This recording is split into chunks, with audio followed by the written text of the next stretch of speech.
A werewolf romance written by Lilian Gerard.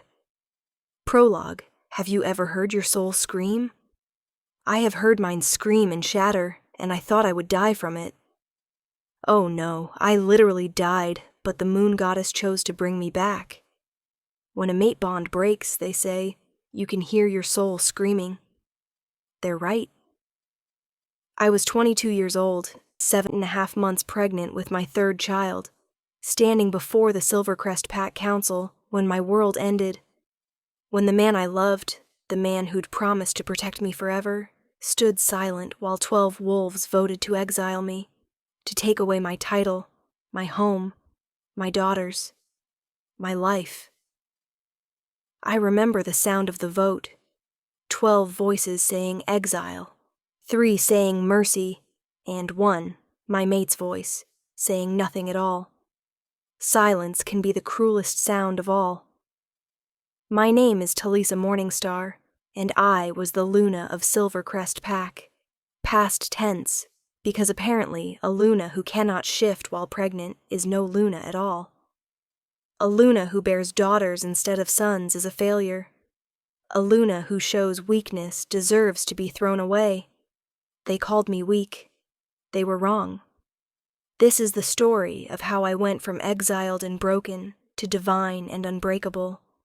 How I learned that what they called weakness was actually the moon goddess herself, sleeping in my blood, waiting for the moment I'd need her most.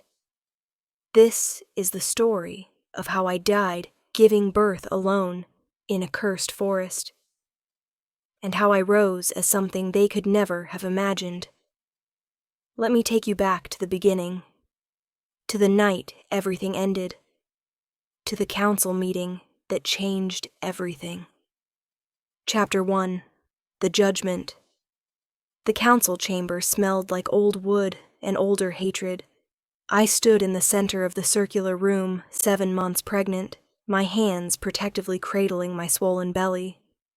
Around me, in a semicircle of carved oak chairs, sat the 12 members of the Silvercrest Pack Council.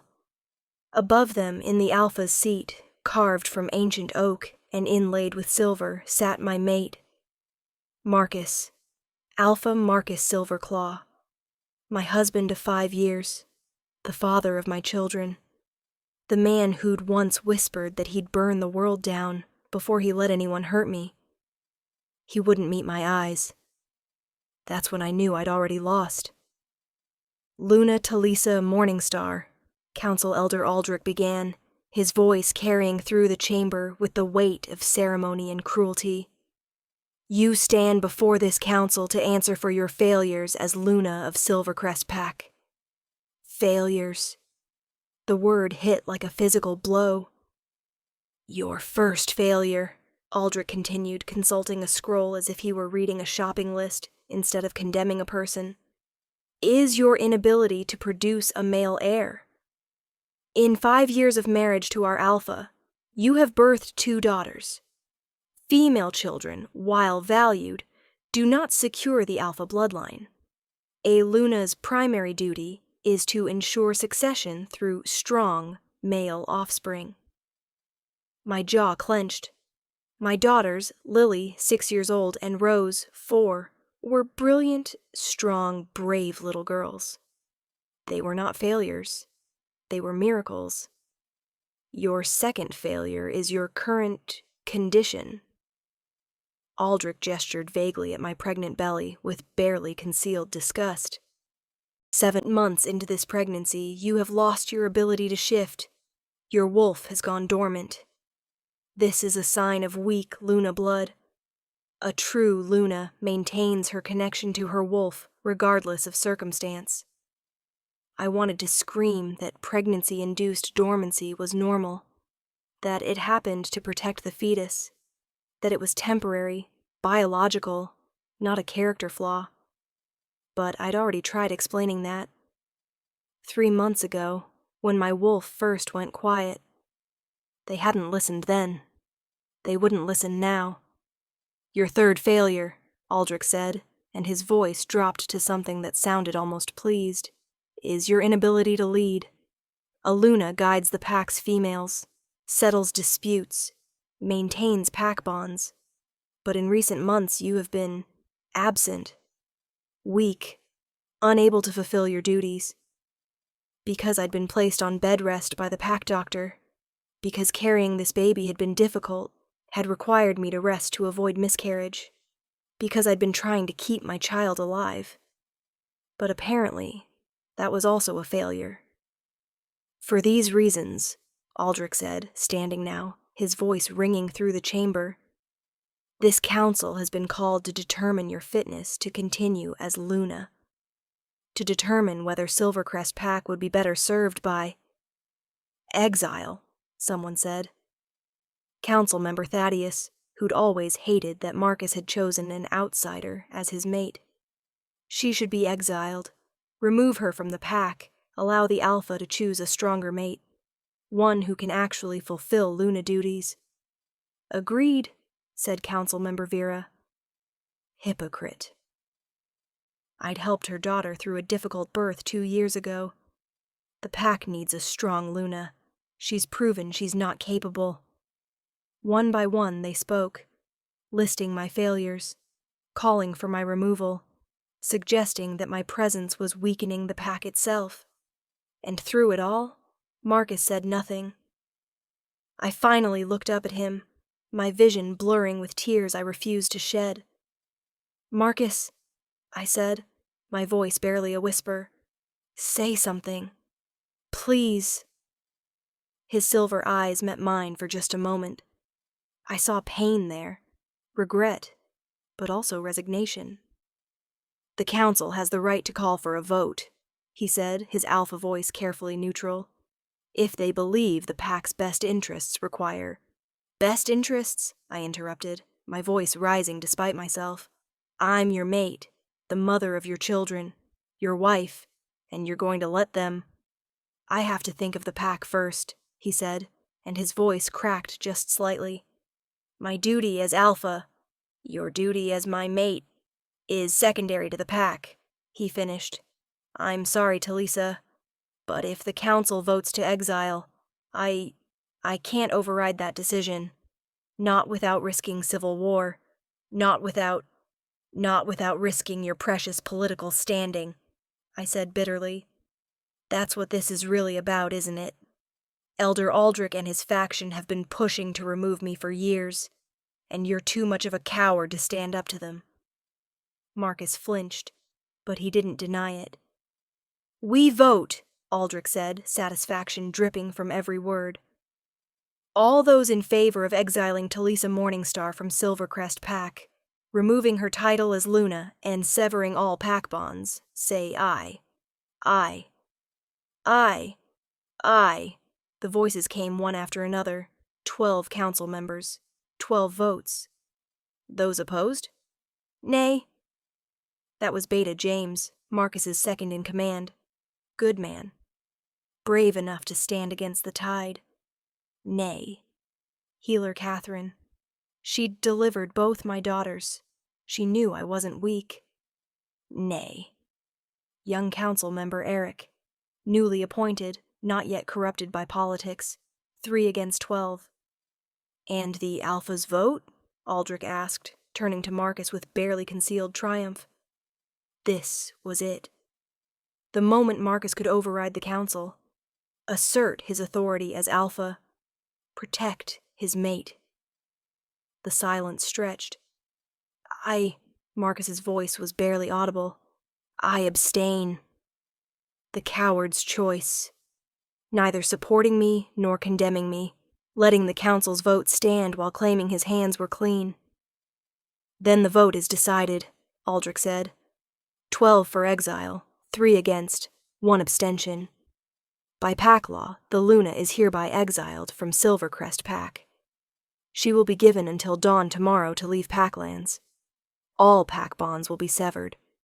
All titles and privileges removed. The room began to spin. This was really happening. They were really going to... However, Aldrich continued, and something in his voice made my blood run cold. There is one more matter to address. The formal rejection ceremony. That's not necessary, Beta James protested. She's already been exiled. Why add— Pack law is clear, Aldrich interrupted. When an alpha's mate is exiled, the mate bond must be formally severed through rejection ceremony. Otherwise, the bond remains, causing pain to both parties. It's a mercy, really. Quick and clean. A mercy? They were calling it a mercy. It will be done publicly, Aldrich continued. Tomorrow at dawn, before the entire pack. Witnessed by our allied packs as well, to ensure the rejection is legally binding across all territories. Alpha Marcus will speak the words of rejection 3 times. The bond will break, and Talisa will be free to leave. Free. As if being torn from my mate, my children, my home, was freedom. I won't do it, Marcus said suddenly, and for a moment, one desperate, hopeful moment, I thought he'd finally found his spine. I won't perform a public rejection. I'll exile her quietly, but I won't— You will, Aldrich said, his voice like iron. Or the council will call for a vote of no confidence in your leadership. We have the numbers, Marcus. You know we do. Stand with your mate and lose your position as alpha, or stand with your pack and keep your power. It wasn't really a choice. Marcus's shoulders slumped in defeat. Dawn tomorrow, he said quietly. I'll do it. And just like that, my fate was sealed. They dismissed the council meeting, and guards escorted me back to the Luna's quarters. My quarters, at least, for one more night. My daughters were sleeping, unaware that tomorrow their world would shatter. I sat by the window, staring up at the full moon, one hand on my pregnant belly. The baby kicked, strong and insistent, fighting to live, even as everything around us crumbled. I'm sorry, I whispered to my unborn child. I'm so sorry you're going to be born into this mess. The moon seemed to pulse brighter for just a moment, and in my mind, faint, distant but unmistakable, I heard a voice. Not mess, destiny. I sat up straighter, my heart hammering. Hello? You are not weak, daughter. You are changing, transforming. What they see as failure is actually becoming. Who are you? I whispered. But the voice was gone, leaving only the normal silver light of the moon and the sound of my own ragged breathing. I told myself I'd imagined it. Stress and heartbreak making me hear things. But deep down, in a place I didn't dare examine, I knew. Something was waking up inside me, and tomorrow's rejection ceremony would be the catalyst that set it free. Chapter 2. The breaking dawn came too quickly and not quickly enough. I spent the night holding my daughters. Lily, my oldest, knew something was wrong. At 6, she was perceptive, intelligent, already showing signs of the Luna gift. Empathy, emotional awareness, the ability to sense what others were feeling. Mama, she whispered in the dark, why are you crying? Because sometimes grown-ups make hard choices, I told her, stroking her dark hair. And sometimes those choices hurt. Is it because of the baby? She touched my belly gently. Are you sick? No, sweetheart. The baby is healthy, strong, just like you and Rose. Then why— Sleep now, I said, pressing a kiss to her forehead. We'll talk in the morning. But I knew we wouldn't. By morning, I'd be gone. Exiled. My daughters would be told some sanitized version of events, that Mama was too weak to be Luna, that she had to leave for the good of the pack, that they'd be better off without her. They'd be raised by Marcus and whatever new Luna he eventually chose. They'd forget me, given time. That thought hurt worse than anything. Rose, my 4-year-old, slept curled against my side, her small hand fisted in my nightgown. She was the wild one, all energy and joy and fearlessness. She'd grow up brave and strong, without her mother. I allowed myself to cry then, silently, my tears falling into Rose's hair. This was goodbye. I knew it. Once I was exiled, once the mate bond was severed, I'd have no legal right to see my daughters. They belonged to the pack, to Marcus. I was just the vessel who'd carried them. Guards came for me at first light. "It's time, Luna," Beta James said quietly. He at least had the decency to look ashamed. "The ceremony is about to begin. My daughters will be cared for. I promise you that, Talisa. I'll watch over them." It was small comfort, but I clung to it anyway. They dressed me in the ceremonial white gown. Ironic, like I was a bride instead of a woman about to have her soul torn apart. Led me through the pack house, down to the central clearing where the entire pack was gathered. 500 wolves, all of Silvercrest pack, assembled to witness my humiliation. But worse, much worse, were the visitors.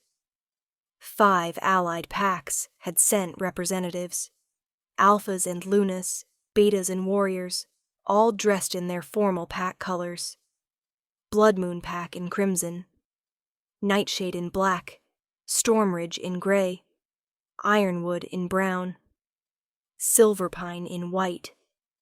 This wasn't just a pack matter. This was a public execution of my reputation across all 5 allied territories. Marcus stood in the center of the clearing, wearing his alpha ceremonial robes, black with silver threading, the silver claw crest on his chest. He looked sick, pale, but determined. The coward had found his resolve, just not soon enough to help me. They positioned me across from him, 20 feet of space between us that felt like an ocean. Elder Aldrich stepped forward, his voice magically amplified to carry across the clearing. "We gather this dawn to witness the formal severing of a mate bond. Alpha Marcus Silverclaw will reject Talisa Morningstar as his mate and Luna. The rejection will be spoken 3 times as pack law requires. After the 3rd rejection, the bond will break, and Talisa will be exiled from all pack territories for a period of no less than forever," someone shouted from the Blood Moon delegation.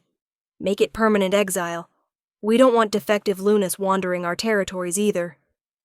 Murmurs of agreement rippled through the crowd. "Very well," Aldrich said, looking pleased. "Permanent exile. Now, Alpha Marcus, you may begin."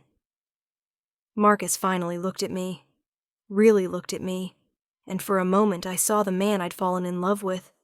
The man who'd courted me with wildflowers and poetry, who'd promised me forever. "I'm sorry," he mouthed silently. Not sorry enough to stop this, but sorry nonetheless. He took a breath. "I, Marcus Silverclaw, Alpha of Silvercrest Pack." The words of the rejection ceremony, ancient, binding, once spoken 3 times irreversible. "Reject you, Talisa Morningstar, as my mate and Luna." The mate bond flexed, stretched, began to tear. Pain lanced through my chest, sharp and bright and devastating, like someone had reached into my chest and started pulling out my heart, inch by agonizing inch.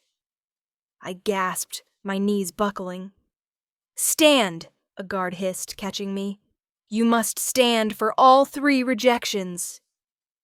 "I, Marcus Silverclaw, Alpha of Silvercrest Pack." His voice cracked. "Reject you, Talisa Morningstar, as my mate and Luna." The bond tore more. I could feel it shredding, unraveling, all the love and connection, and 5 years of building a life together being ripped away. Blood trickled from my nose. A common side effect of bond breaking, physical manifestation of spiritual destruction. My daughters were crying. I could hear them in the crowd, screaming for me. "Mama! Mama, no!" "Hold them," Marcus commanded someone. "Don't let them. I, Marcus Silverclaw, Alpha of Silvercrest Pack." He was crying now, too, tears streaming down his face, but he said the words anyway. "Reject you, Talisa Morningstar, as my mate and Luna." The bond shattered. I heard my soul screaming. It sounded like my daughter's voices calling for me. It sounded like 5 years of love dying. It sounded like the future I'd dreamed of turning to ash. I collapsed, blood now flowing freely from my nose and ears. The baby kicked frantically inside me, distressed by my distress, and suddenly, pain. Different pain, sharp and low and familiar. "Oh no, she's going into labor," Healer Catherine said, rushing forward. "The trauma of the bond breaking. It's triggered early labor. We need to get her to the healing center immediately." "No," Aldrich said coldly. "She is no longer Pack. She receives no Pack benefits. No healing. No shelter." "She's 7 months pregnant and hemorrhaging," Catherine shouted. "She'll die. The baby will die." "That," Aldrich said, "is no longer our concern. Guards, remove her from Pack lands. Now. Before the labor progresses further." "You can't," Beta James started. "We can, and we will. The rejection is complete. The bond is broken. She is exiled. Remove her." Guards grabbed me under my arms, dragging me toward the Pack border even as another contraction hit. The crowd parted to let us through. Some looked horrified. Most looked away, unwilling to witness, but also unwilling to stop it. My daughter's screams followed me all the way to the border. "Mama! Mama! Please! Daddy, don't let them take Mama!" And Marcus, my former mate, my daughter's father, the Alpha who'd promised to protect me, did nothing.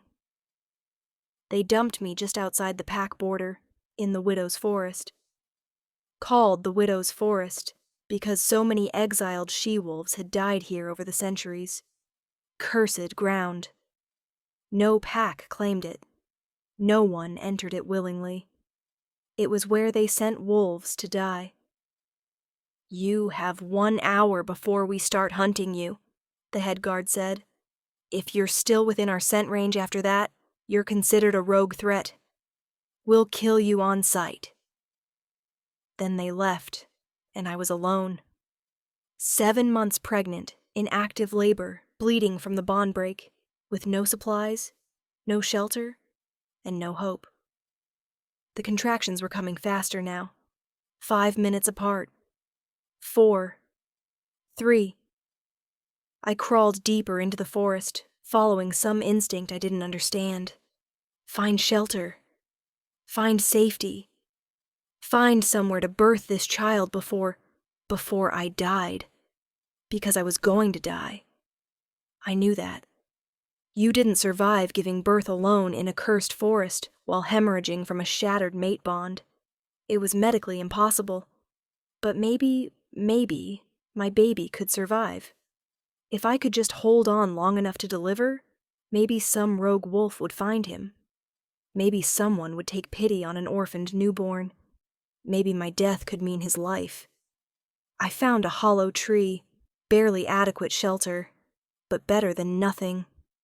Crawled inside my grandmother's locket cold against my chest, the last tangible connection to my old life. The contractions were constant now, overwhelming, my body trying desperately to expel the baby who'd chosen the worst possible moment to arrive. "I'm sorry," I gasped to my unborn child. "I'm so sorry. You deserve better than this. Better than me. Better than—" The full moon rose above the tree hollow, impossibly bright, impossibly close. And I heard the voice again. "Not better. Perfect. You are exactly where you need to be. Exactly when you need to be here." "Who are you?" I sobbed. You know who I am, daughter. You've always known. You just didn't believe. The moon goddess. She was real. She was here. She was... Another contraction hit and I screamed. Push, Talisa. Bring him into the world. And then you will become what you were always meant to be. I'm dying, I said. No, the goddess said gently. You're being reborn. Chapter 3. The Awakening. I don't remember much of the birth itself. Pain. So much pain that it transcended physical sensation and became something else entirely. A doorway. A transformation. I remember the moon getting brighter and brighter until it was all I could see. I remember pushing with the last of my strength, feeling my baby slide free, hearing his first cry, strong and furious, and alive. I remember trying to reach for him, trying to make sure he was breathing, but my hands wouldn't move. The blood loss from the shattered bond was too much. I was dying. Please, I begged the universe, the moon, anyone who might hear. Let him live. Take me, but let my son live. That's when the silver light came. Not after death. Not too late. Right then, in the moment between dying and gone. The moon goddess didn't just save me. She caught me mid-fall, pulled me back from the edge, and poured divine power into my failing body. You are not done yet, daughter. Your son needs you. The world needs you. And I need you. Light. Not the light of death. Not the tunnel everyone talks about, leading to whatever comes after. This was different. This was silver and warm and alive, pouring into me from the moon itself, filling all the broken places, knitting my wounds, pulling me back from the edge of death and into something else. I opened my eyes. I was still in the tree hollow, but I wasn't alone. A woman stood above me, impossibly tall, impossibly beautiful, her hair silver like moonlight, her eyes deep and dark as the night sky. She wore robes that seemed to be made of starlight itself, flowing and shifting like water. The moon goddess, in the flesh, or whatever deities were made of. Hello, Talisa, she said, and her voice was the voice I'd been hearing in my head. Welcome to your awakening. I looked down. My baby, my son, was clean and swaddled in soft cloth that definitely hadn't been there before, sleeping peacefully in my arms. The cord was cut and tied. I was cleaned up, no longer bleeding, no longer dying. But more than that, he looked healthy. Full-term healthy. Not the underdeveloped, struggling, premature infant he should have been, born 2 weeks early under the worst possible conditions. His lungs were strong. His color was perfect. His size was right. The moon goddess hadn't just saved me. She'd completed his development in the womb during that silver light, had given him what the last 2 weeks would have given him naturally. Divine intervention at the cellular level. My son was a miracle in more ways than one. How? I saved you, the goddess said simply. But more than that, I chose you. You passed my test. Test? The exile, the rejection, the birth. All of it was a test, Talisa. To see if you had the strength to be what I need you to be. I stared at her, my mind struggling to process this. You caused this? You made them exile me? No, she said firmly. They chose that themselves. Free will, Talisa. I don't control anyone. But I knew they would make that choice. I knew you would be strong enough to survive it. And I knew that only through suffering could you be transformed into what the wolf world needs. What do you mean? She knelt beside me, her hand gentle on my hair. For 500 years I have watched the wolf packs descend into cruelty, watched them pervert the gifts I gave them, strength, loyalty, pack bonds, into weapons of oppression. Watched them exile and abuse and destroy anyone they deemed weak, especially females, especially mothers, especially those who couldn't meet impossible standards. And you let it happen? I gave them free will, she said sadly. But now it's time to remind them of the old ways. Time to show them that strength without wisdom is just cruelty. Time to reform the laws they've twisted. And to do that, she touched my chest, right over my heart. I need a vessel. Someone who understands suffering. Someone who won't use divine power for revenge, but for justice. Someone who loves deeply enough to fight for others, not just herself.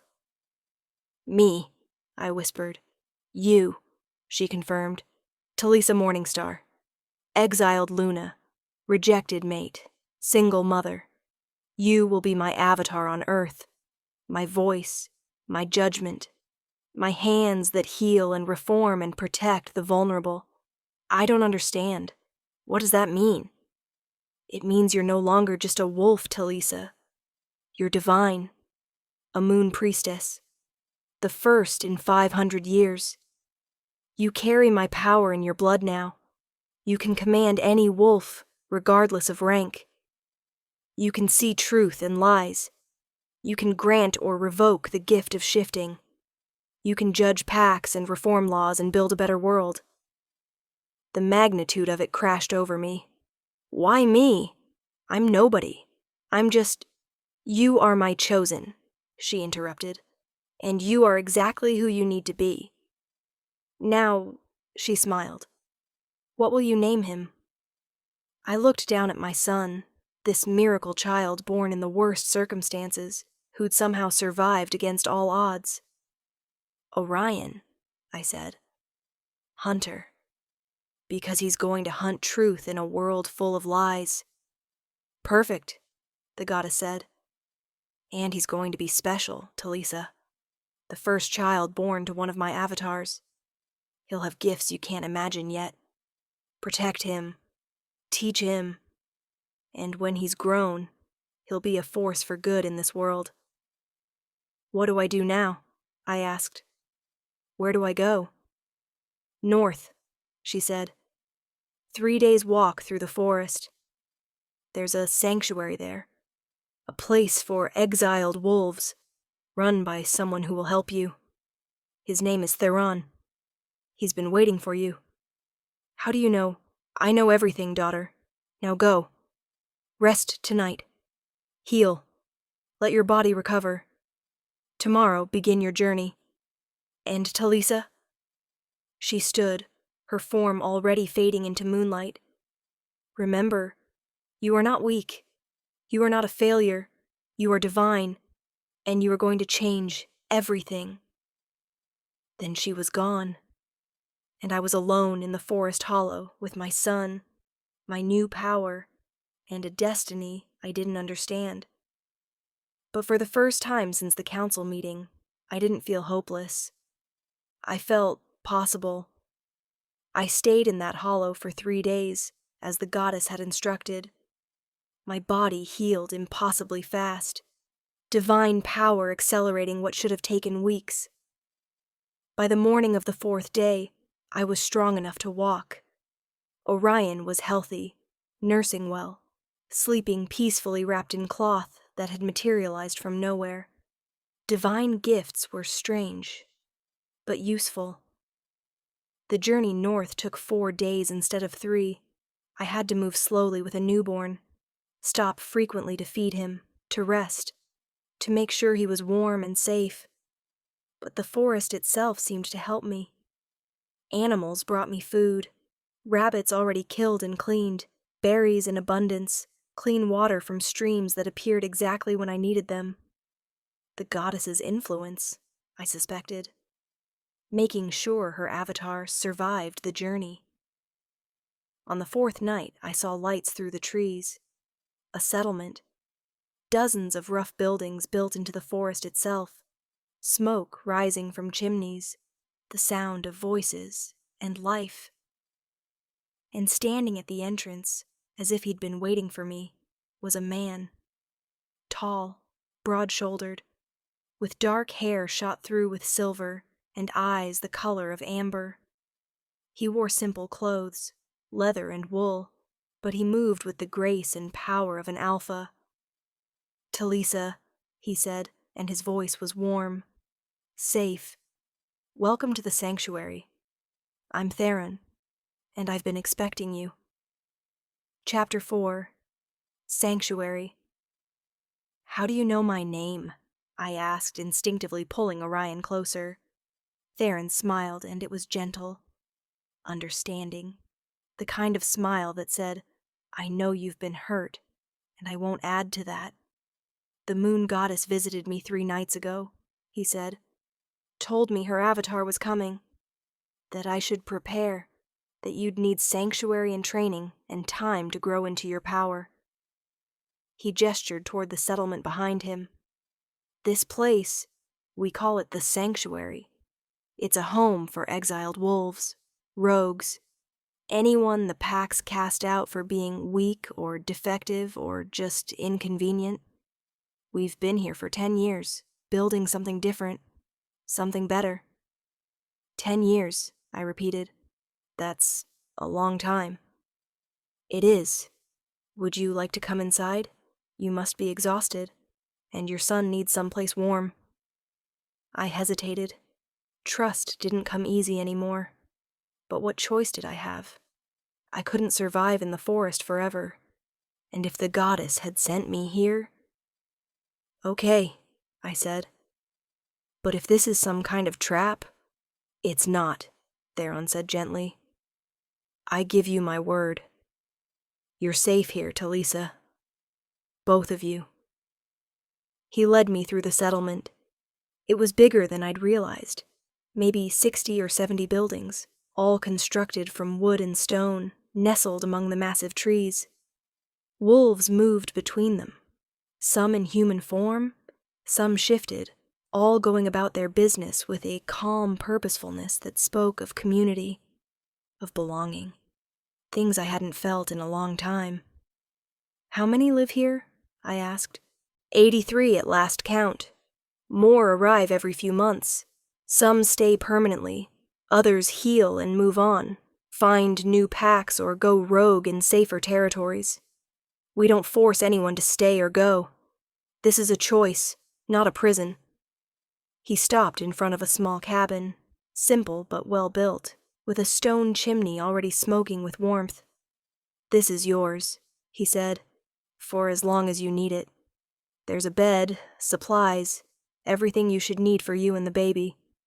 Healer Mira will visit tomorrow to check on you both. For tonight, just rest." "Why are you doing this?" I asked. "You don't know me."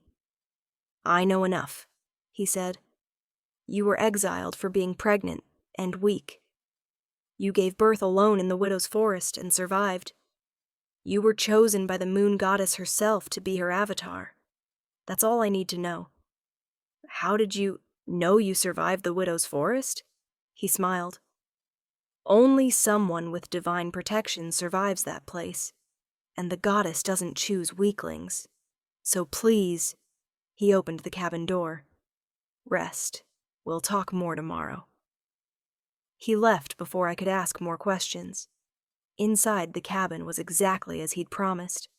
A large bed with clean furs, a cradle already set up beside it, a fire burning in the hearth, a table with bread, cheese, dried meat, and clean water. Simple, but infinitely better than a hollow tree. I laid Orion in the cradle, my first time setting him down since his birth. He fussed for a moment, then settled, his tiny fists curling and uncurling as he slept. "We're safe," I whispered to him. I think we're actually safe." For the first time in days, I let myself truly rest. and dreamed of silver light and voices that sang with the stars. I woke to Orion crying, hungry, needing me. Sunlight streamed through the cabin window. Morning. As I fed him, there was a soft knock at the door. "Come in," I called. A woman entered, older, maybe 50, with kind eyes and graying hair pulled back in a braid. She carried a basket that smelled like herbs and healing. "I'm Mira," she said, "the sanctuary's healer. Theron sent me to check on you and the little one." She examined us both with practiced efficiency, checked Orion's breathing, his color, his reflexes, checked my recovery from the birth, my wounds from the bond break. "Remarkable," she murmured. "You should still be bedridden. The trauma you went through, the bond shattering, the labor, the blood loss, you should be half dead. But you're—" She looked at me with newfound respect. "You're healing impossibly fast. The goddess's work, I assume."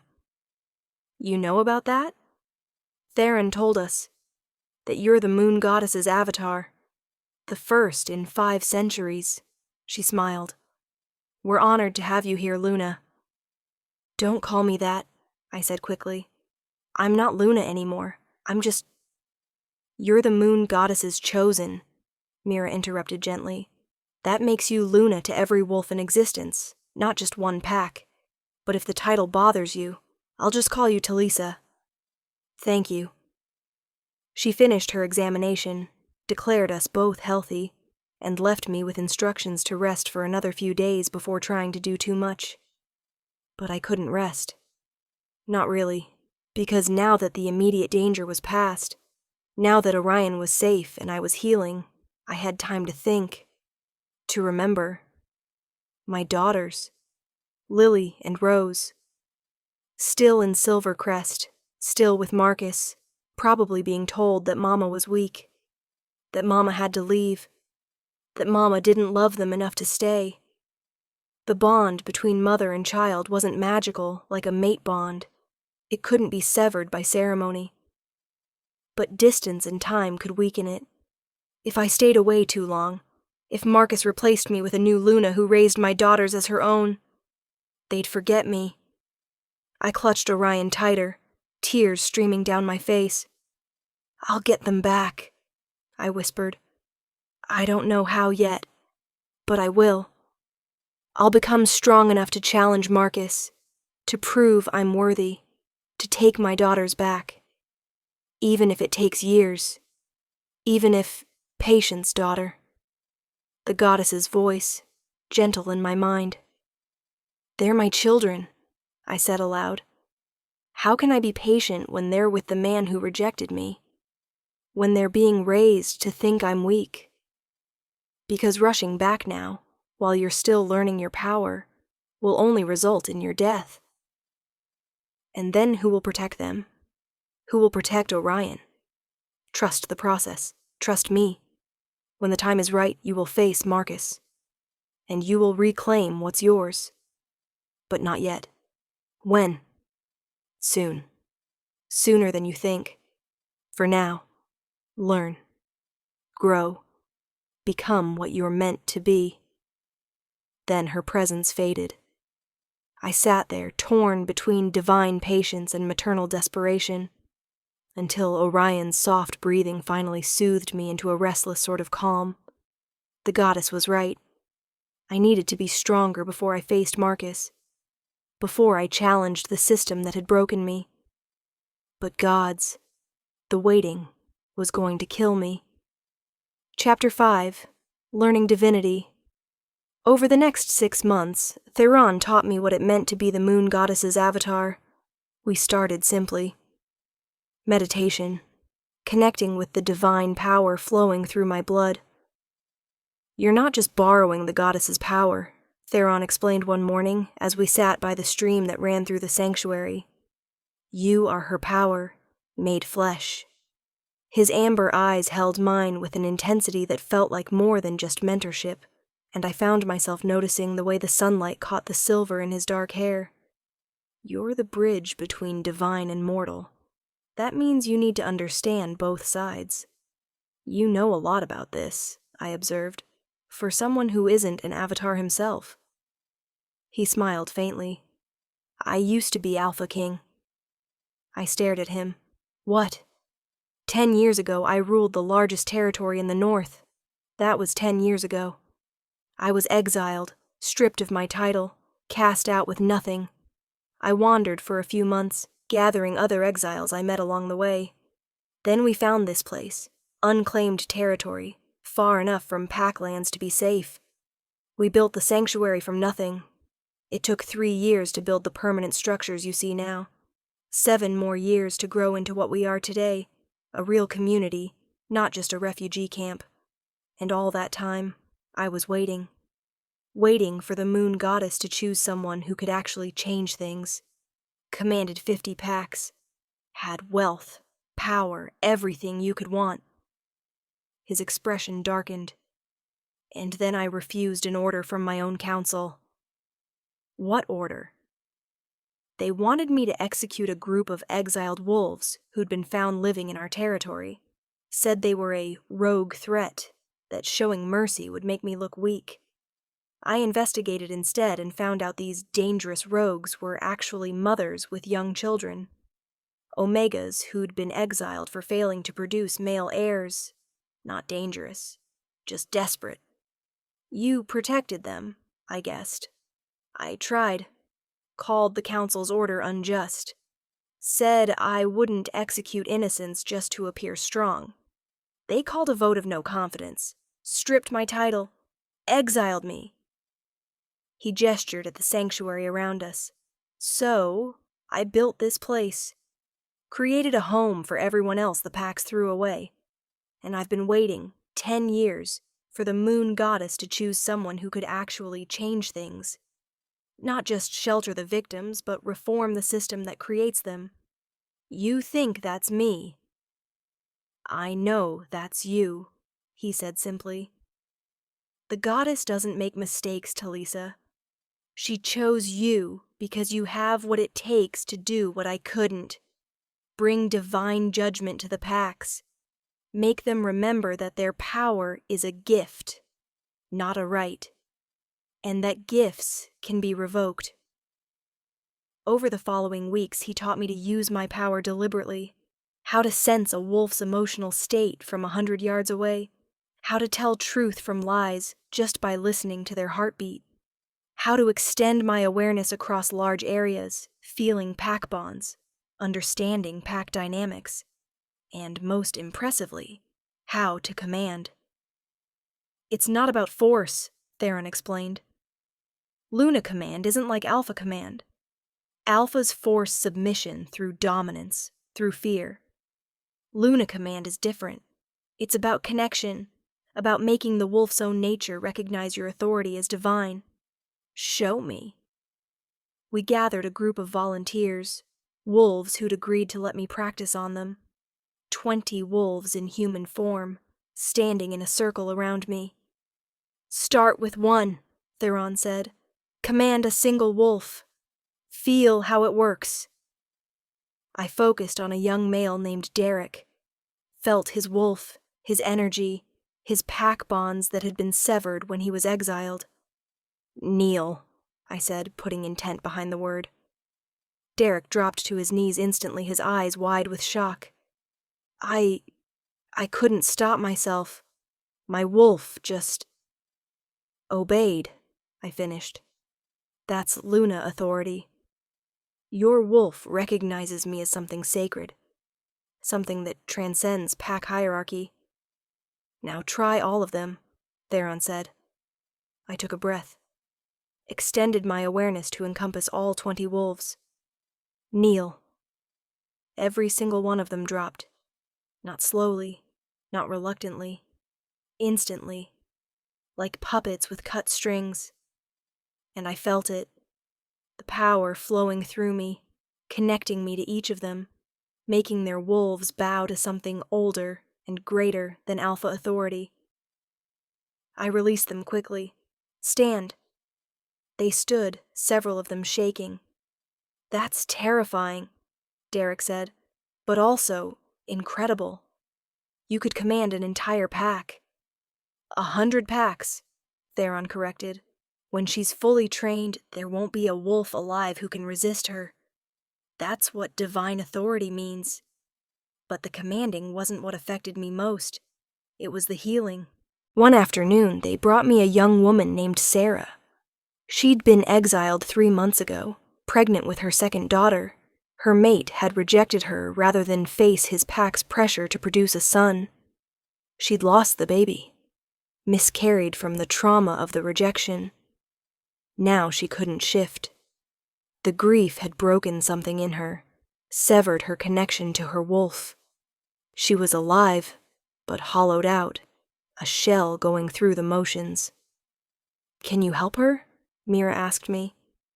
"I've tried everything, but this is spiritual damage, beyond my skills." I sat with Sarah, taking her hands in mine, felt the broken places in her spirit, the grief, the rage, the despair. And I let the goddess's power flow. It wasn't like healing a physical wound. This was deeper, knitting soul fragments back together, filling voids with light, showing her that her pain mattered, that her loss wasn't weakness, that she could survive this and become whole again. When I opened my eyes, Sarah was crying, but they were healing tears, releasing tears. "My wolf," she whispered. "I can feel her again. She's there. She shifted, right there in the healing cabin. Shifted into a beautiful gray wolf with intelligent amber eyes. Then shifted back, laughing and crying at the same time. "Thank you," she sobbed. "Thank you, thank you, thank you." "You healed yourself," I told her gently. "I just helped you remember how." After she left, I sat there shaking, overwhelmed by what I'd just done, by the responsibility of this power. "That's why she chose you," Theron said from the doorway. "Because you understand pain. You don't just heal bodies, Talisa. You heal souls. That's the gift the packs have been missing for 5 centuries. That's what divine Luna authority really means." Chapter 6. The Visitor. 6 weeks after my arrival at the sanctuary, everything changed. I was in the central square, teaching a group of younger wolves about pack bonds, how they worked, how they could be healthy versus toxic, how to recognize abuse disguised as loyalty. Orion was strapped to my chest in a sling Mira had made, sleeping peacefully despite the crowd of students around us. That's when I felt it. Intruders. Wolves approaching the sanctuary. Armed. Aggressive. Hunting wolves. I stood abruptly. "Theron!" He was already moving, having felt it too. Within seconds, the entire sanctuary was on alert. Mothers grabbed children. Warriors positioned themselves protectively. Everyone knew the drill. We'd practiced this. 8 wolves emerged from the forest. All male. All in warrior form, leather armor, weapons, the swagger of wolves who'd never been told no, and their scent. Silvercrest pack, my former pack, hunting in neutral territory. The leader shifted to human form. I didn't recognize him.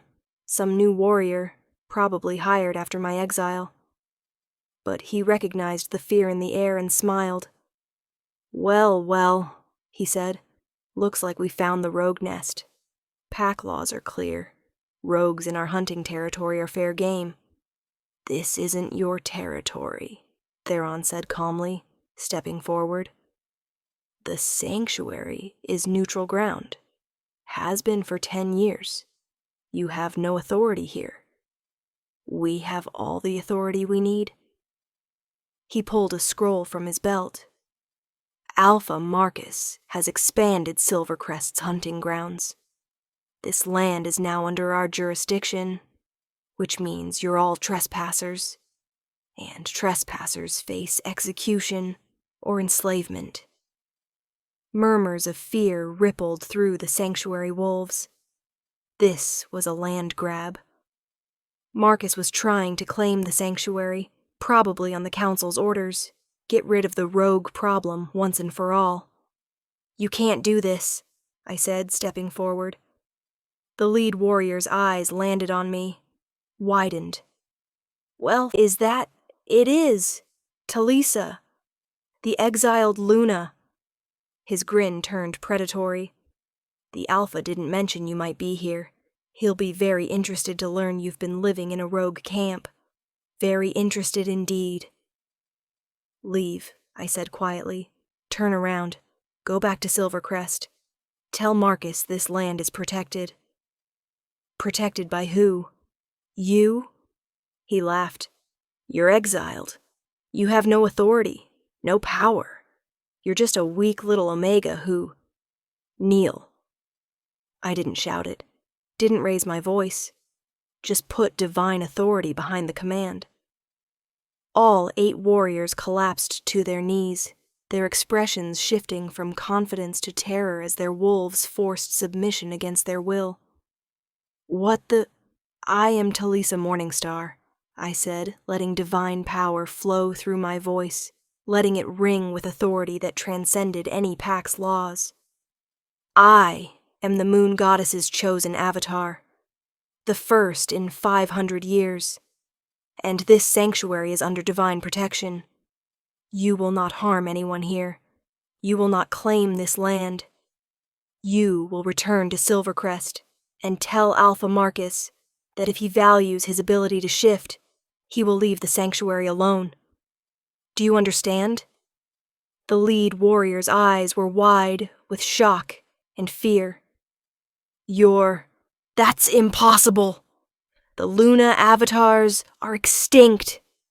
"Clearly not," I said. "Now stand, take your warriors, and deliver my message. You have 1 hour before I remove your ability to shift permanently. I suggest you start running." I released the command. They scrambled up, falling over each other in their haste to retreat, and fled into the forest. When they were gone, I turned to find the entire sanctuary staring at me in awed silence. "That," Theron said finally, a broad smile on his face, "was your first public use of divine authority. How do you feel?" "Terrified," I admitted. "Because now Marcus knows. Knows I'm alive. Knows I have power. Knows I'm a threat." "Good," Theron said. "Let him be afraid. Let all the Alphas be afraid. Because they should be." But I knew what this meant. War was coming. Marcus wouldn't let this stand. The Council wouldn't tolerate a divine avatar challenging their authority. They'd come for me. For the sanctuary. For everyone I was trying to protect. The question wasn't if. It was when. And would I be ready when they did? That night I dreamed of silver fire and wolves screaming, of my daughters calling for me, of Marcus standing before the Council, arguing that I had to be stopped, of war coming to the sanctuary, blood spilling on sacred ground. I woke gasping, Orion crying in sympathy with my fear. "It's okay," I whispered, pulling him close. "Mama's here. Mama won't let them hurt you." But even as I said it, I wondered if I was lying, because the warriors would report back, and Marcus would have to make a choice. Let me live and lose face, or come after me and risk divine wrath. I knew which he'd choose. Politics always trumped love with Marcus. And this time, when he came, I wouldn't run. This time, I'd stand and fight. Because I had something worth protecting now, not just my son, but all the wolves the packs had thrown away, all the weak ones who deserved better. It was time to show them what divine authority really meant. Chapter 7. The movement builds two things happened after the confrontation with Silvercrest warriors. First, word spread through the rogue network, traveling wolves, exiled loners, outcasts who communicated through a system we barely understood. They whispered that the moon goddess had chosen an avatar. That divine authority had returned. That there was finally hope. Second, those warriors returned to Silvercrest and reported to Marcus. Told him his exiled mate was alive. That she had divine power. That she'd commanded them like puppets and threatened to remove their ability to shift.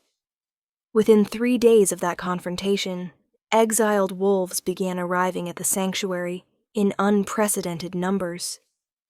They came from Blood Moon territory, from Nightshade lands, from packs I'd never even heard of. All of them had the same story. They'd been cast out for being weak, for being Omega mothers who couldn't produce sons, for challenging Alpha authority, for speaking truth when silence was safer, for being different in ways their packs couldn't tolerate. And they'd heard that the moon goddess had chosen an avatar, that there was finally someone who could challenge the system. That divine authority had returned to the wolf world. They came seeking protection, seeking hope, seeking change. By the end of the first week, our numbers had swelled to over 200. By the end of the second week, 500.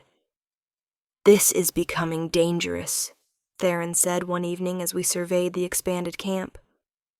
"We don't have resources for this many. And the more wolves gather here, the more threatened the packs will feel. They'll see this as a rogue army." "Is it?" I asked quietly. "Is what?" "An army. Because if the packs attack, we need to be able to defend ourselves." Theron studied me for a long moment. "You're thinking about going on the offensive." "I'm thinking about protecting the vulnerable. There's a difference." "Is there?" He wasn't challenging me, just genuinely asking. "Where's the line between protection and conquest?" "Conquest is about taking what isn't yours," I said. "Protection is about ensuring everyone has what they need to survive. We're not trying to rule the packs, Theron. We're trying to reform them, to remind them that the moon goddess's gifts come with responsibilities." "And if they refuse to reform?" I thought about Marcus, about the council, about centuries of tradition built on cruelty masquerading as strength. "Then I'll revoke their gifts," I said quietly. "Remove their ability to shift, force them to live as humans until they remember what it means to be powerless. Maybe then they'll understand empathy." "That's terrifying power, Talisa." "I know, but it's the only thing they'll respect. Alphas understand strength. So I'll show them strength. Divine strength. The kind they can't fight or dominate or defeat." That night I called a gathering. All 500 wolves assembled in the expanded central clearing we'd built to accommodate the growing numbers. I stood on a raised platform, not trying to dominate, but needing to be seen and heard, with Orion strapped to my chest as always. "I know why you're here," I began, my voice magically amplified, a useful divine trick Theron had taught me. "You're here because your packs betrayed you, cast you out for being weak, told you that you didn't matter, that you were worthless." 500 heads nodded. 500 stories of pain and rejection. "They were wrong," I said firmly. "You're not weak. You're not worthless. The system that judged you is broken, has been broken for centuries, and it's time to fix it." "How?" someone called from the crowd. "The packs have all the power. Armies, territories, resources. What do we have?" "You have divine authority," I said. You have the moon goddess on your side. You have me. And most importantly, I gestured at the crowd, you have each other. 500 wolves who've survived the worst and are still standing. That's not weakness. That's incredible strength. But what do we do? Just wait here until the packs attack? No, I said. We prepare. Not for war. I won't lead you into violence unless we have no other choice. But we prepare to defend ourselves. And more importantly, we prepare to challenge pack law itself. To demand reform. To use divine authority to force the alphas to remember what the moon goddess's gifts were actually meant for. And if they refuse, then I'll make them, I said simply.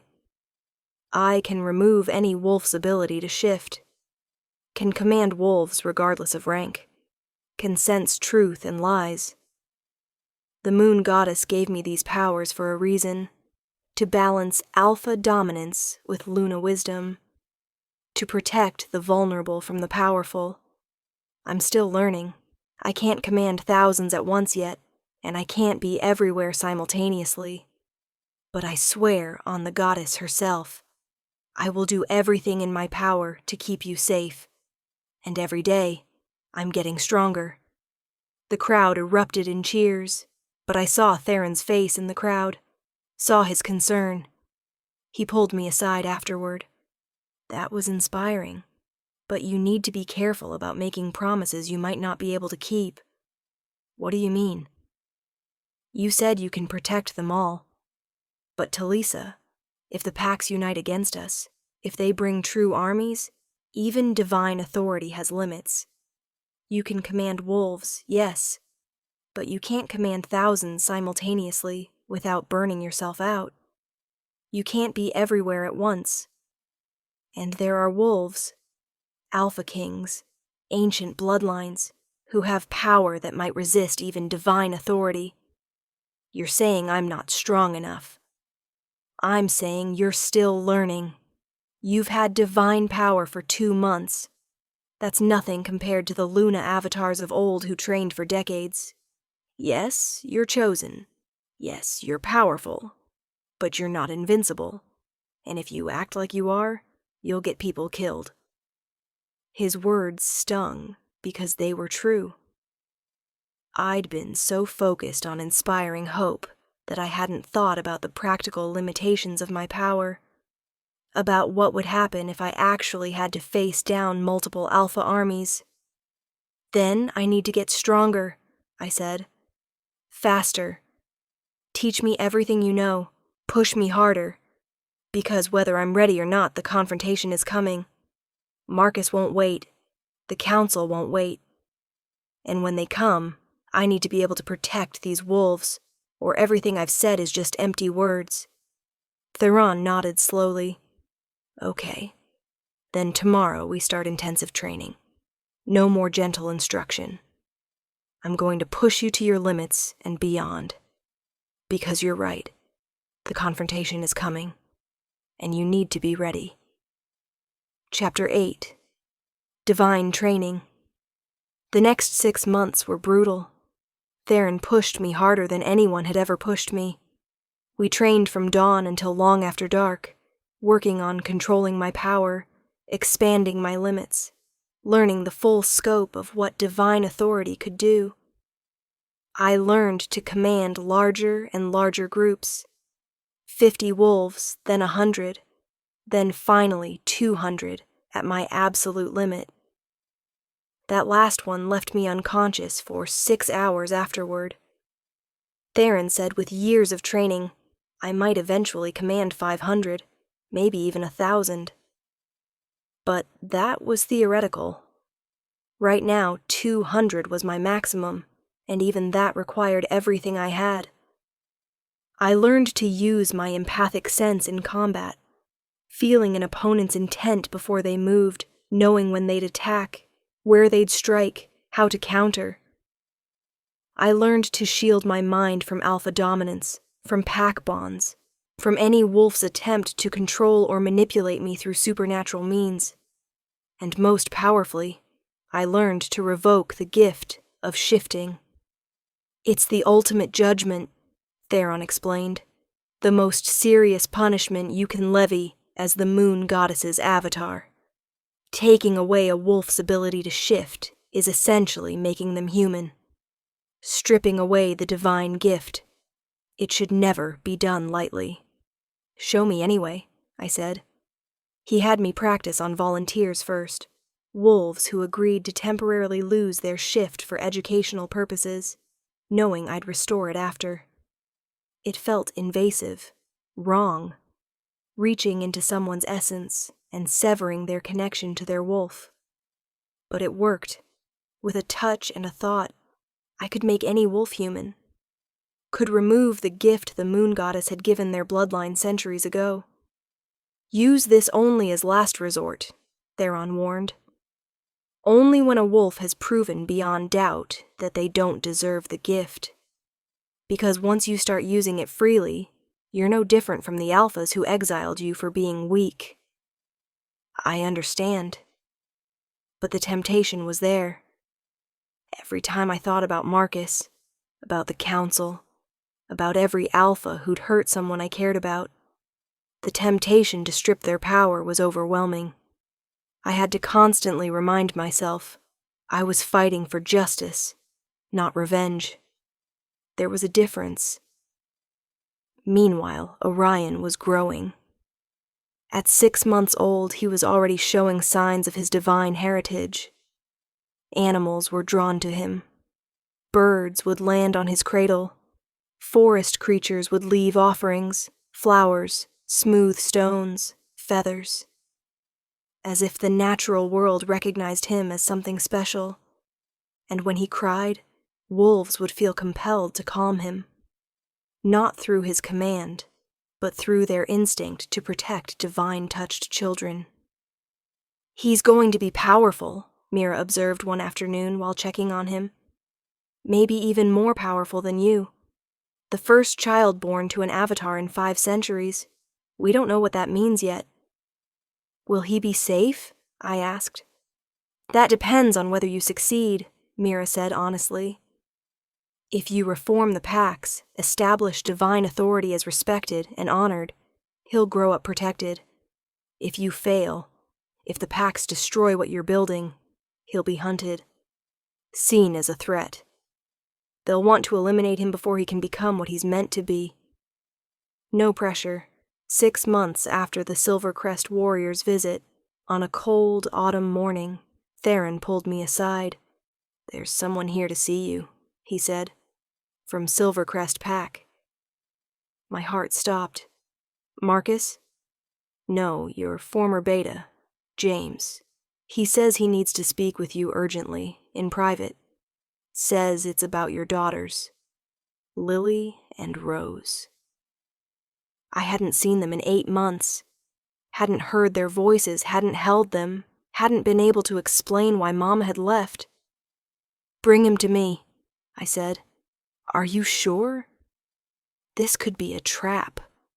The council could have sent him to... I don't care, I interrupted. If there's even a chance this is about my daughters, I need to hear it. 10 minutes later, Beta James entered the meeting cabin where Theron and I waited. He looked older than I remembered. Stress and guilt etched deep into his features. Talisa, he said, and his voice cracked. I'm so sorry. For everything. For not fighting harder against the exile. For not... Why are you here, James? I asked, cutting off the apology I wasn't ready to accept. What's happened to my daughters? He took a breath. They're not well. Lily especially. She hasn't spoken in 3 months. Won't eat properly. Cries every night for you. At first, the girls coped better than anyone expected. Marcus told them you were away and would come back someday. They believed him. But 3 months ago, he started formally meeting Luna candidates, parading potential replacement mothers in front of the entire pack. That's when Lily realized you weren't coming back. That's when she stopped speaking. Rose understood at the same time. That's when her anger turned violent. They're not just grieving anymore, Talisa. They're breaking. The pack doctor says it's grief. She's mourning her mother.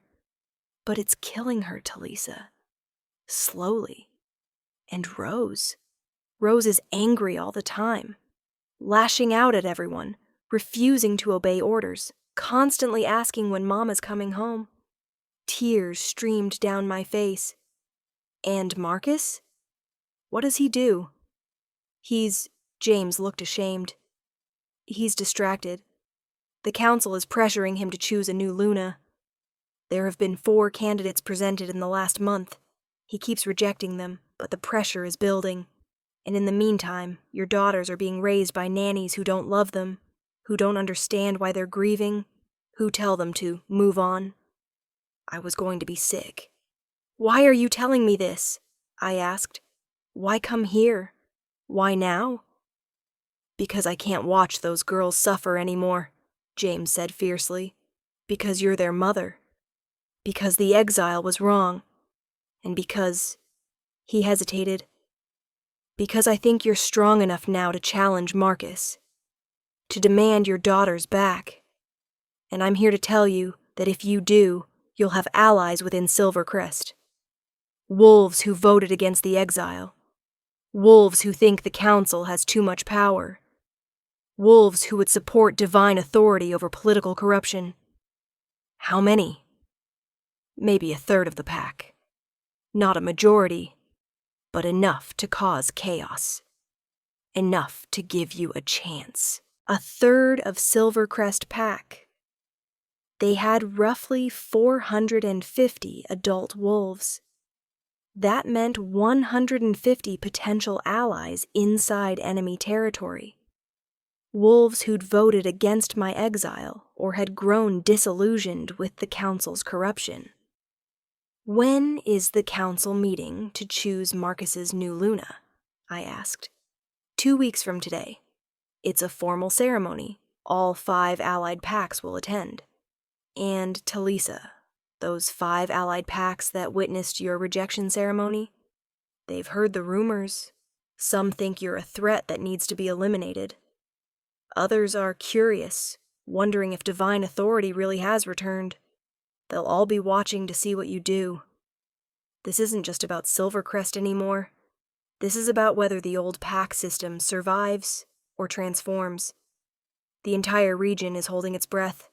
They'll choose from the 4 candidates, Marcus will announce his selection, and your daughters will officially have a new mother.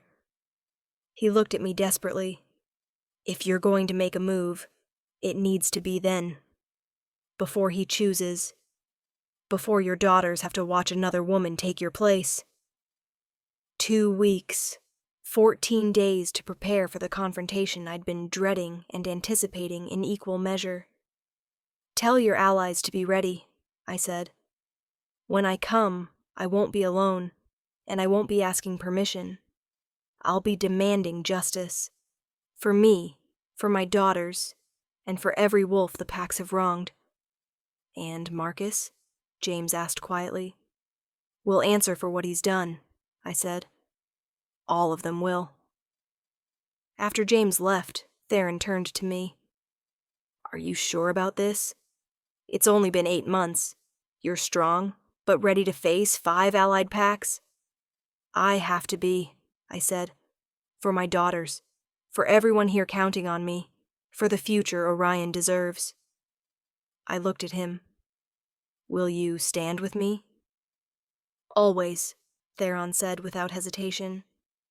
I've been waiting 10 years for someone to challenge pack authority. I'm not backing down now. Then let's prepare, I said. 2 weeks, we bring divine justice to Silvercrest Pack. And we show the entire wolf world that the moon goddess has returned. That night, I couldn't sleep. 2 weeks. 14 days to prepare for the confrontation I'd been dreading and anticipating in equal measure.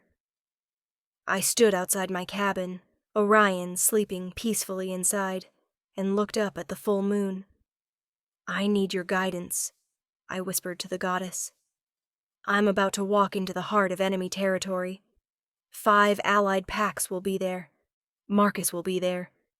and I'm going to demand my daughters back in front of everyone. Am I strong enough? Am I ready?" The moon pulsed brighter, and her voice filled my mind. "You've been ready since the day you gave birth alone in a cursed forest. Since the day you chose grace over bitterness. Since the day you healed your first exile instead of planning revenge. You're not just strong enough, Talisa. You're exactly what the wolf world needs." "But what if I fail? What if Marcus refuses? What if the allied packs side with him?" "Then you show them what divine authority really means. Not through violence, through truth. Through making them see what they've become. Through forcing them to choose between the brutal system they know and the just world you're offering. And my daughters? Will they even remember me? A mother's bond cannot be broken by distance or time. They remember you. They're waiting for you. And when they see you stand before their father and demand justice, they'll know their mother never stopped fighting for them." I took a deep breath, letting the moonlight wash over me. "Then I'll be ready. 2 weeks. And then we change everything." "That's my avatar," the goddess said with warmth. "Now rest. You'll need your strength." Chapter 9. March to Silvercrest. 2 weeks passed in a blur of preparation. Theron trained me harder than ever, pushing my limits. I could now command 200 wolves comfortably, 300 if I pushed myself to near collapse. Not enough to command 5 entire packs, but enough to make a statement. We selected 100 wolves from the sanctuary to accompany me, not as an army, but as witnesses. Wolves who'd been exiled, who'd suffered under pack cruelty, who deserved to see justice finally served. Theron would come, of course. Mira would stay behind to protect the sanctuary and care for Orion in case I didn't come back. I held my son the night before we left, memorizing his face, his scent, the weight of him in my arms. "Mama has to go away for a little while," I whispered. "But I'm coming back. I promise. With your sisters. We're going to be a family again." He looked at me with those impossibly wise eyes. 8 months old, but already seeing more than babies should. His tiny hand grabbed my finger and held tight. "Stay safe, little hunter," I said, kissing his forehead. "Mira will take care of you." "He'll be protected," Mira assured me, taking him gently. Every wolf in this sanctuary would die before letting harm come to the Avatar's son. Go. Face your past. Reclaim your future. We left at dawn. 101 wolves, 100 exiles and me, walking through the forest toward Silvercrest territory. We didn't hide, didn't sneak. This was a declaration, not an infiltration. As we crossed into Silvercrest lands, I felt the shift. The pack bonds that still existed here, the territorial markers, the sense of organized hierarchy. And I felt them feel us. Alarm spread through the pack like wildfire. Scouts rushed toward the pack house to report. Warriors mobilized. By the time we reached the central clearing where the Luna selection ceremony was being held, 500 Silvercrest wolves were assembled and waiting, plus representatives from the 5 allied packs, at least 50 wolves from each, meaning another 250 witnesses. 750 wolves total, all staring at us as we emerged from the forest. "Steady," Theron murmured beside me. "Remember, you're not here to fight. You're here for judgment." Marcus stood on a raised platform at the center of the clearing, wearing his ceremonial alpha robes. Beside him stood 4 females, the Luna candidates, all dressed beautifully, all trying to look confident despite the chaos of our arrival. And there, gods there, standing in front of the platform with a nanny holding each of their hands, were my daughters. Lilian rose. Lily saw me first. Her eyes went wide, disbelieving, then filled with tears. She tried to run toward me, but the nanny held her back. "Mama!" Rose screamed. "Mama, you came back!" "Silence them," Elder Aldrich commanded from his position beside Marcus. "This is a formal ceremony. We will not be disrupted by—" "By what?" I called out, my voice magically amplified to carry across the clearing. "By a mother who's come to reclaim her children? By the Luna you exiled who's returned to demand justice? By the moon goddess's avatar who's here to judge you all?" Shocked silence. Then chaos. Wolves shouting, demanding explanations, arguing about whether I should even be allowed on Packlands. "Enough!" Marcus's alpha command cut through the noise. 750 wolves fell silent, their necks bowing in instinctive submission. All except me. And the 100 exiles with me. Divine authority trumped alpha command.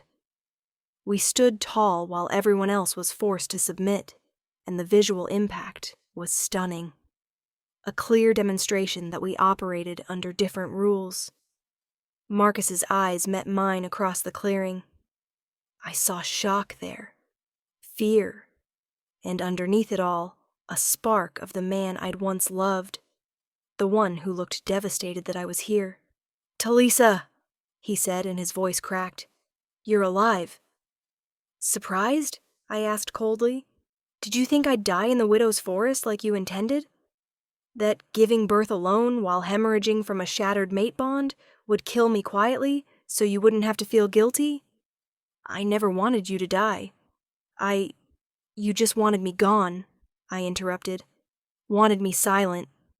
Wanted to erase the inconvenient mate who couldn't give you sons, who lost her ability to shift, who made you look weak in front of your precious council. Well, I didn't die, Marcus. I survived, and I'm here to take back what's mine." "You have no claim here," Elder Aldrich said, stepping forward. "You were lawfully exiled. The mate bond was severed. You have no legal standing in this pack, or any pack." "I don't need pack law," I said simply. "I have something better. Divine law. I let the power rise. Let silver light begin to glow from my skin, my eyes, my hair. Let the full weight of the moon goddess's presence fill the clearing." I felt the strain of 750 wolves' attention pushing against my limits, but my capacity had grown through months of training. 750 wolves gasped as they felt it. The undeniable sensation of something ancient and powerful and sacred standing before them.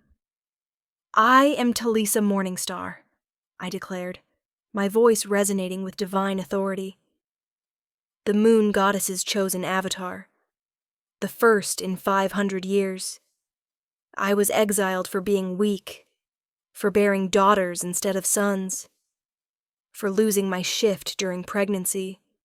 A normal biological response that you chose to see as failure. And I'm here to tell you that your judgment was wrong. Your laws are wrong. Your entire system is broken, and it's time to fix it." "This is insanity," Aldrich sputtered. "The Luna avatars are extinct. This is some trick, some—" "Kneel," I said quietly, focusing my command solely on Aldrich. He dropped like a puppet with cut strings, his knees hitting the ground hard enough to bruise. His expression was pure shock. He'd tried to resist and couldn't. "The Luna avatars are not extinct," I said, releasing him. "I am living proof, and I'm here to do what the moon goddess sent me to do, bring balance back to the wolf world. Starting with Silvercrest Pack." I turned to Marcus. "I'm not here to take your pack. I'm not here to challenge your authority as Alpha. I'm here for my daughters. The ones you let me believe I'd lost forever. The ones you were about to give a replacement mother. And I'm here to ensure that no other Luna, no other mother, is ever exiled the way I was. You can't just, Marcus started. I can, I interrupted, and I will. But I'll give you a choice, Marcus. The same choice you didn't give me. Acknowledge that the exile was wrong. Return my daughters. Support my reform of pack laws. Or I let divine power flare. Face divine judgment for every crime the Silvercrest Council has committed in the name of tradition. Chapter 10. The Trial. This is a joke, one of the Allied Pack representatives said, Alpha Gregory of Blood Moon. You can't just walk into a formal ceremony and demand, can I? I turned to face him.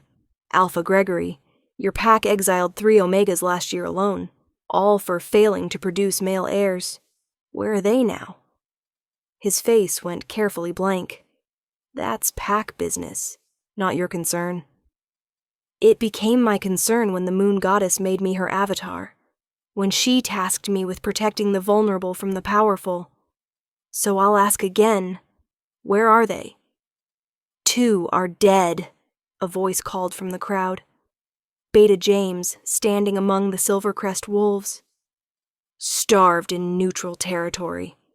The 3rd is at the sanctuary, barely alive when they found her. Lies, Gregory said. James has no proof. I am the proof, the woman's voice came from behind me. One of the exiles I'd brought, Sarah, the one whose wolf I'd helped her reconnect with. Alpha Gregory exiled me 6 months ago, left me to die. Talisa saved me, healed me, gave me back my wolf when I thought I'd lost her forever. She stepped forward, and I felt the ripple of recognition through the Blood Moon contingent. They knew her story, knew Gregory had exiled her. How many more? I asked, addressing all 750 wolves. How many mothers, daughters, mates have been thrown away? How many weak wolves have been exiled to die? How many times have you stood by and watched cruelty masquerade as strength? Uncomfortable silence. This ends today, I said. Not through violence, not through revenge, but through truth. And the truth is this. The wolf packs have forgotten what the moon goddess's gifts were meant for. You were given strength to protect, not to dominate. Pack bonds to support, not to control. The ability to shift as a sacred trust, not a weapon to hold over others' heads. I turned back to Marcus. So here's what's going to happen. I'm going to put Silvercrest Pack on trial. Not just your council. The entire pack. Every wolf who participated in my exile. Every wolf who voted to cast out the vulnerable. Every wolf who's twisted the moon goddess's gifts into tools of oppression. And you're all going to face judgment. You can't judge an entire pack, Marcus said, but his voice lacked conviction. Watch me. I raised my hands and divine power flowed out in a wave, touching every wolf in that clearing.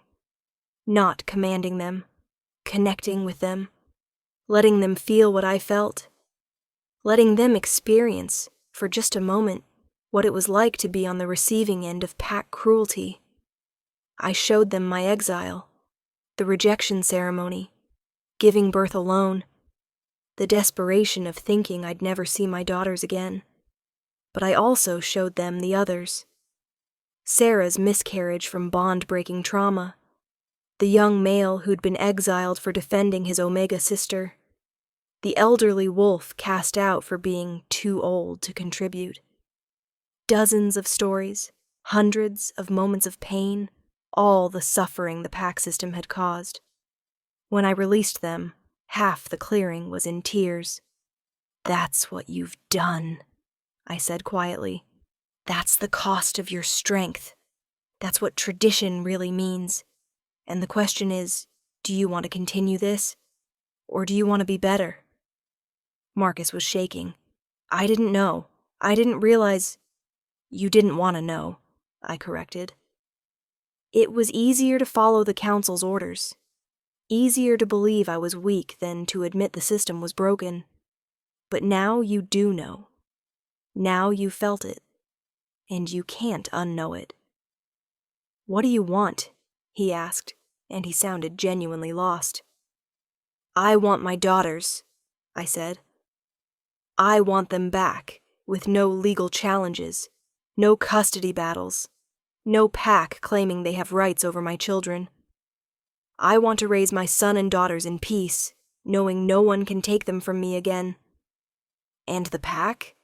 You said you want reforms. I want new laws, I interrupted. Pack laws that protect omegas from forced mating, that prevent exile for biological factors wolves can't control, pregnancy complications, late shifts, bearing daughters, aging. That give females real power in pack governance. That makes strength mean protection instead of dominance. And I want every allied pack here to adopt the same laws, to commit to ending this cycle of cruelty. And if we refuse? Alpha Gregory asked. I looked at him steadily.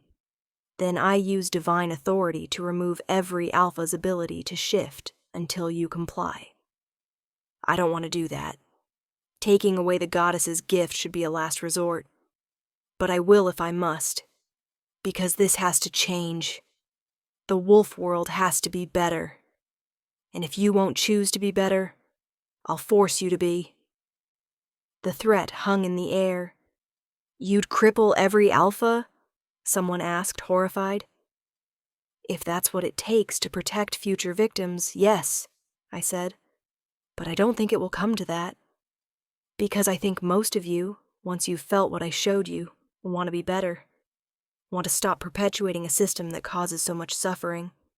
Want to remember what it means to use strength to protect the vulnerable instead of exploiting them. I turned to address all 750 wolves. I'm offering you a choice. Adopt these reforms. Commit to protecting omegas, to ending unjust exiles, to building a pack system based on compassion instead of cruelty. Or refuse and face divine judgment. You have until the full moon rises. I pointed at the sky where the sun was still high. About 6 hours to decide. Discuss it among yourselves. Vote as packs. But know this, the moon goddess is watching, and she's done tolerating cruelty disguised as strength. Chapter 11. The Daughters. While the packs debated, arguments erupting everywhere, alphas huddling with their councils, wolves questioning centuries of tradition, I walked toward my daughters. The nannies backed away without being told, sensing that divine authority trumped their orders to keep the girls restrained. "Mama?" Lily whispered, as if afraid I'd disappear if she spoke too loud. "Is it really you?" "It's really me, sweetheart," I said, dropping to my knees so I was at her level. "I'm so sorry it took so long. I'm so sorry you had to wait. But I'm here now, and I'm never leaving you again." Rose didn't say anything, just launched herself at me, wrapping her small arms around my neck and sobbing. "You came back. You came back. Daddy said you were gone forever, but you came back." Lily joined the embrace more slowly, her small body shaking with tears.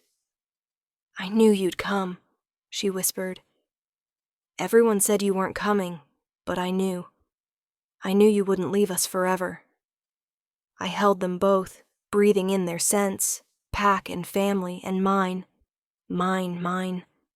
and felt something in my chest that had been broken since the exile finally started to heal. "I love you both so much," I said. "More than anything. More than being Luna, more than the pack, more than my own life.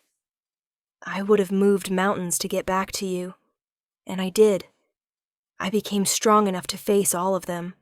I gestured at the assembled packs. "Because you're worth it. You're worth everything." "Are you really the moon goddess's avatar?" Lily asked, her perceptive eyes studying my face. Everyone's saying you have magic powers now. I have gifts from the moon goddess, I said carefully, and I'm using them to make sure what happened to me never happens to anyone else. To make sure no other little girls have to watch their mama get taken away. To make sure families stay together. Did you really give birth alone in a scary forest? Rose asked. I did. And I had a baby, your little brother. His name is Orion. He's 8 months old, and he can't wait to meet his big sisters. We have a brother? Both girls lit up. You do. And when we go home, I caught myself. Not home. Home was wherever we were together. When we go to the sanctuary, you'll meet him. And you'll meet all the other wolves I've been helping. Wolves who were hurt like I was hurt.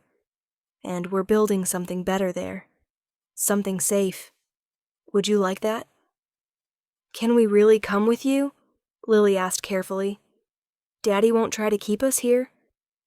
If he does, I said, then softened my tone. Your daddy made a mistake, a big one, but I hope, he realizes that now, and I think he'll let you choose where you want to be. We want to be with you, Rose said immediately. Always. Then that's where you'll be, I promised. Marcus approached slowly, his expression devastated. Talisa, can we talk? Privately? I looked at my daughters. Stay with Beta James for a moment. Mama needs to talk to your father. They nodded, and James, good, loyal James, led them a short distance away.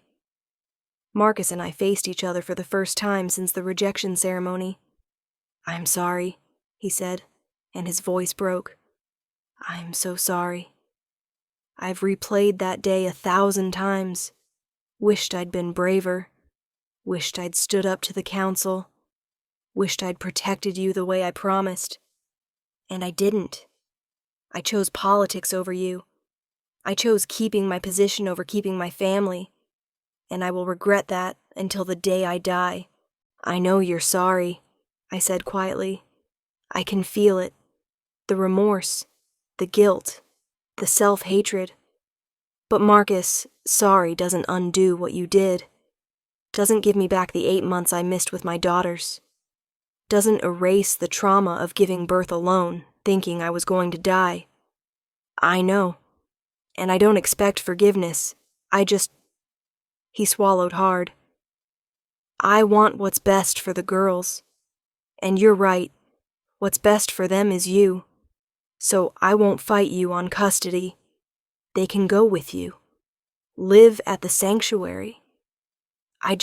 Can I still see them sometimes? Can I still be their father, even if I don't deserve to be? I studied him, felt his sincerity, his genuine love for our daughters, buried beneath all the guilt and political calculation. You can visit, I said finally. Under supervision. You'll have to come to the sanctuary. They're not returning to Silvercrest territory. And Marcus, you're going to have to rebuild their trust. Rose is angry at you. Lily stopped speaking for 3 months because of what you did. You destroyed their sense of security. You're going to have to earn back the right to be their father. Understand? I understand, he said. Thank you.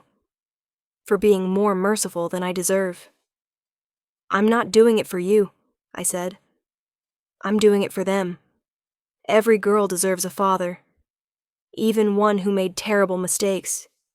But if you hurt them again, if you ever make them feel abandoned or unloved, or less important than your politics, I will end you. Divine authority or not, Mother's rage will burn you to ash. Clear? Crystal, he said, and he actually smiled faintly. You've changed. You're not the soft, gentle Luna I married. I'm what I always was, I interrupted. Strong. You just didn't see it because I wielded my strength differently than you were taught to recognize. Compassion isn't weakness, Marcus. It's the hardest strength there is. And maybe, if you're very lucky, someday you'll understand that. The sun was setting. The full moon was rising. The packs had to make their choice. Chapter 12. The Moon's Judgment. As the full moon crested the horizon, I returned to the center of the clearing. 750 wolves waited in tense silence. "Time's up," I said, my voice carrying. "Have you decided?" Alpha Gregory stepped forward first. "Blood Moon Pack accepts your terms. We'll adopt the new laws, protect Omegas, end unjust exiles, reform our council to include female voices. We don't do this because we fear you, Avatar. We do it because—" He paused. "Because you showed us what we've become, and we're ashamed. We want to be better." One by one, the other allied alphas stepped forward. Nightshade, Stormridge, Ironwood, Silverpine. All accepting, all committing to reform. Finally, Marcus spoke. "Silvercrest Pack accepts. We'll implement every reform you've requested. More than that?" He looked at Elder Aldrich, who was pale and silent. "I'm dissolving the current council, creating a new one with equal representation, alphas, betas, and omegas. Making sure that decisions about exile require unanimous vote, not simple majority. And anyone who exiles a pregnant mate or nursing mother will be stripped of their position permanently. This will never happen again." Applause erupted from the exile wolves I'd brought. They'd seen justice, seen change, seen the system that had broken them finally forced to reform. But I wasn't done. "There's one more thing," I said. "Elder Aldrich, step forward." He did reluctantly, his expression defiant despite his fear. "You led the vote to exile me," I said. "You pushed Marcus to reject his pregnant mate. You've exiled dozens of wolves over the years, anyone you deemed weak or inconvenient, and you did it all in the name of pack strength." "I did what was necessary," he said, lifting his chin. "The pack comes first. Always. Individual suffering is acceptable if it serves the greater good." "And there it is," I said softly. "The justification every tyrant uses. The greater good. But whose good, Aldrich? Yours?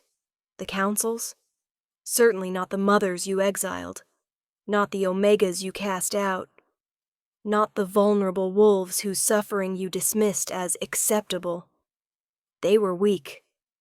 They were wolves," I interrupted, divine power making my voice thunder. "They were members of your pack, under your protection, and you threw them away like garbage." I felt the moon goddess's presence growing stronger, felt her power building through me. "Aldrich, by the authority granted to me by the moon goddess, I judge you guilty of crimes against pack, of cruelty disguised as strength, of perverting divine gifts into weapons of oppression. And I sentence you—" The clearing went silent. Everyone waited. "I sentence you to temporary loss of your wolf," I said. "For 1 year you will live as human, unable to shift, unable to feel pack bonds, unable to access the strength you use to justify cruelty, and in that year you will serve the sanctuary. You will help the wolves you once condemned. You will learn what it means to be powerless. And maybe you'll finally understand why compassion isn't weakness." I touched his chest, and divine power flowed. Aldrich screamed as the connection to his wolf severed, not painfully, but the loss, the absence, was clearly devastating. He collapsed to his knees, gasping. "In 1 year," I said. If you've truly changed, if you've learned what I'm trying to teach, I'll restore your wolf.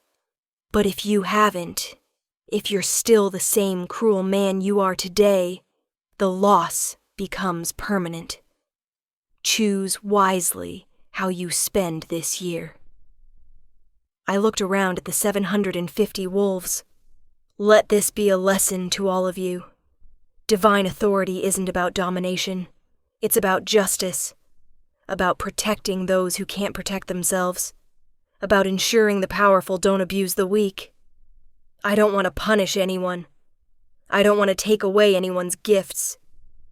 But I will if I must. Because the moon goddess is done watching her children suffer. The moon reached its peak, and I felt her approval wash through me. Well done, daughter. You've shown them mercy and justice in equal measure. Now, build the better world they've agreed to. Chapter 13. Rebuilding. The next 6 months were a whirlwind of change. The 6 packs, Silvercrest, Blood Moon, Nightshade, Stormridge, Ironwood, and Silverpine, all began implementing reforms. New councils with female representation, laws protecting omegas, systems for reporting abuse, oversight to prevent unjust exiles. It wasn't perfect. Change never is. There was resistance. Wolves who clung to the old ways, who resented divine interference, who grumbled about traditional values being destroyed. But the majority embraced it, especially the Omegas, the vulnerable, the ones who'd lived in fear of exile. They finally had protection, had voices, had hope. I split my time between the sanctuary and visiting the 6 packs, helping implement changes, judging disputes, teaching Lunas how to wield their authority. And I finally had my family together. Lily and Rose adapted to sanctuary life beautifully. They loved their baby brother Orion, who at 14 months was walking and starting to babble.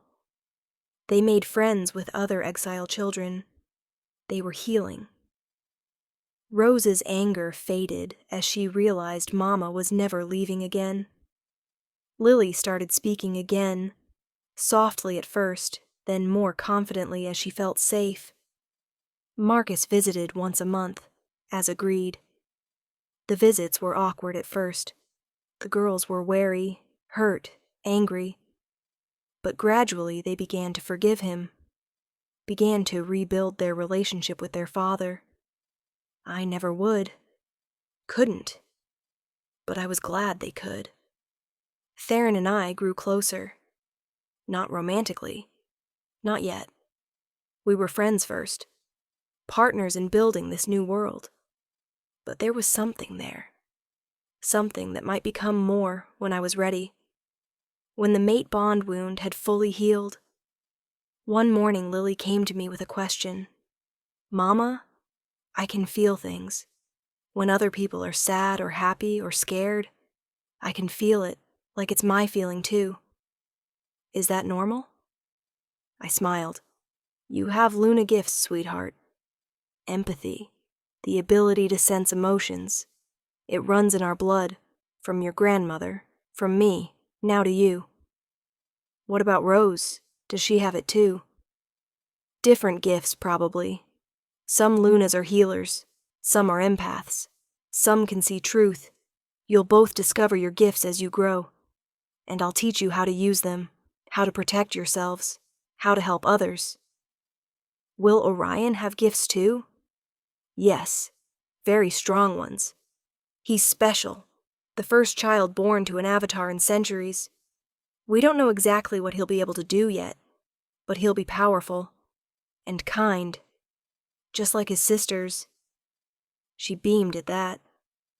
That afternoon, Sarah, the she-wolf I'd healed months ago, came to me with news. I'm pregnant, she said, her eyes shining with joy and fear. I didn't think, after the miscarriage, after losing my wolf for so long, I didn't think I could. but I am. And I'm terrified. What if nothing?